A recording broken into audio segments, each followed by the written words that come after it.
Isang magandang araw po sa inyo lahat. Ako po ito, si Bishop Sok Misiona, ay bumabati sa inyong lahat ng isang mapayapa at maligayang araw ng Pasko ng Pagsilang ng ating Panginoong Jesus. Ang Pasko ng Pagsilang ng ating Panginoon ay isang makasaysayang yugto ng ating buhay. Dahil dito po, itinalaga ng Diyos ang kasaysayan ng ating kaligtasan. Sa ating pagkasuwail at pagkamakasalanan, ay hindi pa tayo binabayaan ng Diyos. Bagkus hinango tayo upang makisa sa Kanyang pangakong kaganapan ng buhay. Kaya tayo po ay nagsaya dahil ipinadama ng Diyos sa atin ang Kanyang tunay na pagmamahal. Hindi niya pinagkait sa atin ang makalangit na buhay na ating inaasahan.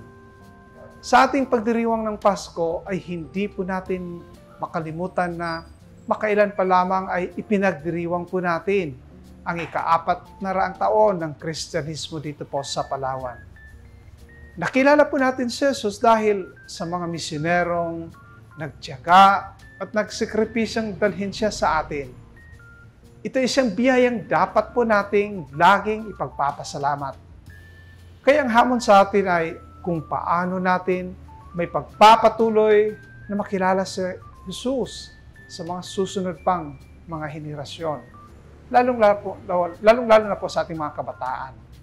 Ang konkretong hamon sa atin ay kung paano tayo maging isang mabuting katiwala, lalo't higit sa ating pananampalataya.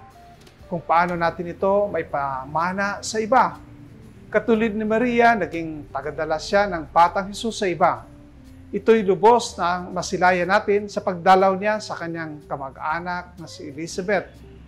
Isang makahulugang pagdalaw na nagdala ng lubos na tuwa, hindi lamang sa kanyang kamag-anak na si Elizabeth, kung hindi pati na rin po sa batang nasa kanyang sinapupunan.